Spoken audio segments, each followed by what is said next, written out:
Hey, what's up everyone? It's Giovanni. And it's come to my attention that a lot of you seem to be quite interested in the experience of working at a startup in Singapore. So I just thought that it would be a good idea to share with you some of my experiences working as a software intern over the past 6 months. So this first video will be covering the process of how I managed to get this internship. And in the next two videos, I'll be going through my experiences working at a startup. So if you're interested in that, stay tuned. A little bit of context. Before this, I was from JC, which is the equivalent of the last 2 years of high school in Singapore. And for JCs, the A-level exams usually end at around the end of November. So usually from December until whenever university starts the next year, there is an 8 to 9 month lull period where students will usually find some contract or part-time job to do. Now, some of the typical jobs that people will do during this period are like F&B, sales, giving tuition.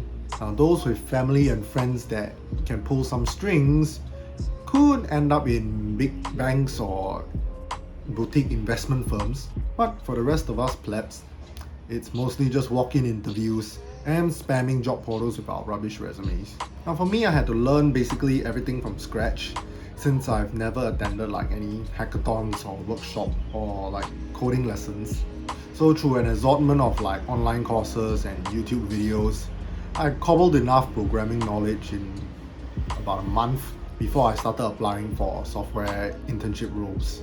Now I did not know this at the time, but I was actually woefully unprepared. I've legitimately only been coding for a month at this point. I barely understood how React and stateful components work, and I didn't even have a single working project deployed. At that stage, I was pretty sure that secondary school kids that take O-level computing can probably whoop my ass. But I just thought to myself, if not now, then when? And so began my application process. So I used a combination of InternSG and Indeed.com to try and apply for roles. I wasn't that tone deaf. I knew that I wouldn't really stand a chance with the big tech companies. So the ones that I mostly applied to were startups, SMEs, and big legacy companies like the non-tech ones. Because in my head, they were the most likely to hire an A-level grad with minimal experience in coding.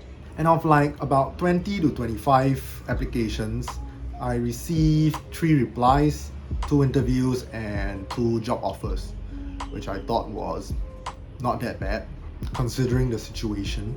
Now the interesting one is the company that replied to me but didn't offer an interview. They scheduled a call with me, and while I was in the middle of the call, the HR lady asked me what university I was studying at. And I said, I'm not actually studying at a university, and I just told her my previous school, which was the JC that I was in. And then she paused for about 5 seconds, thanked me for my time, and then hung up. And I never heard back from that company ever again. Now that I think of it, it's actually pretty funny, but at that point of time I was feeling pretty dejected. But I eventually got 2 offers, one from an SME and one from a medical tech startup. Now the SME one was actually a digital marketing company, and they had me come down to their office to interview, which was in Ubi or MacPherson, which is a industrial estate. And going into their place with my hastily thrown together smart casual attire, with my long black pants and white button shirt from Uniqlo, I entered their office, and it was this long and narrow office, 4 rows of back-to-back open desks, 3 meeting rooms at one side, glassed off meeting rooms, and a big white wall at the side with inspirational quotes.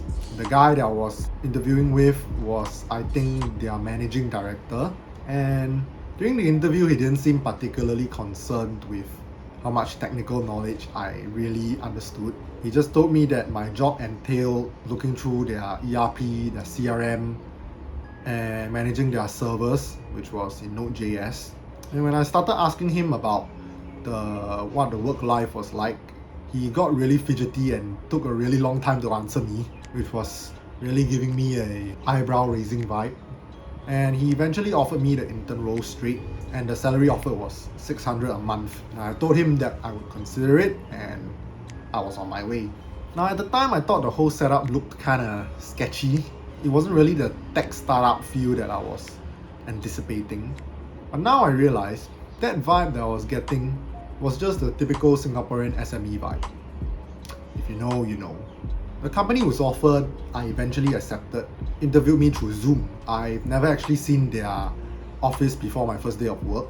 The two dudes who interviewed me introduced themselves as the front-end engineer and a back-end engineer. Now, I didn't know it at the time, but the two of them were actually interns in their third week. Fun trivia. Again, they didn't go super in-depth with my technical knowledge. Like, there was no whiteboard coding or take-home hacker rank assignments or whatever. But they did quiz me on whether I understood concepts like stateful management, component lifecycle.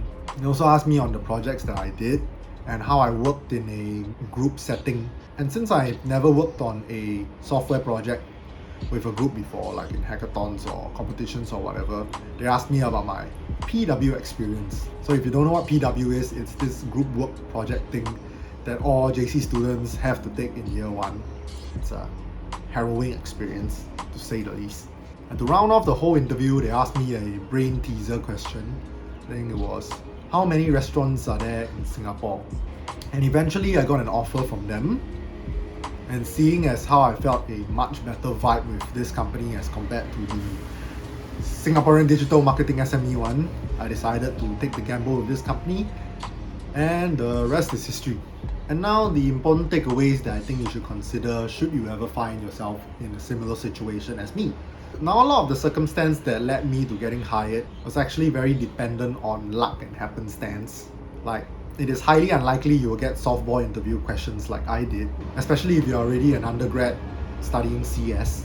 But some lessons that I've gathered through my experience I think are pretty universal, so I'll just go through them.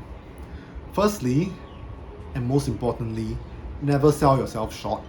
This is the most crucial point, I think, and if you don't remember anything else from this video, remember this. Of course, you should always be comfortable in more than one programming language, have an array of spectacular, technically challenging projects that you worked alone with multiple people. You've participated in hackathons, you've won hackathons, you've participated in the Informatic Olympiads, where you have a prestigious university name tagged to you. I'm sure you know all of that stuff. But even if you have none of that, still just go and try and apply.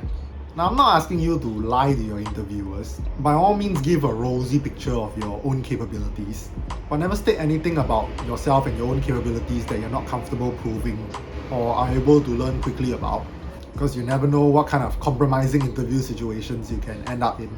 And secondly, try to guesstimate the situation of the company that you're applying for and what that will mean for you in its working environment, aka do your homework. Now, if the company is an early stage startup, you can be assured that they needed you yesterday. So they're usually very eager to onboard new interns because, let's face it, who doesn't like cheap labor? And if it's an SME, you gotta be realistic with yourself and ask, why does a non-tech SME need a tech intern and are willing to hire someone with absolutely no experience at all? I think you can draw your own conclusions from that. But I think importantly, you should also keep an open mind that even though a company might seem not the right fit for you, it could just be that you've only seen one side of the company. And let's face it, you can't really be that picky anyway if it's your first internship. And thirdly, connections really do matter. Now, even though in my own experience, I didn't actually pull any magical silly string that got me into Google through a back door or whatever, I basically just did what everyone else did and apply online and hope for the best.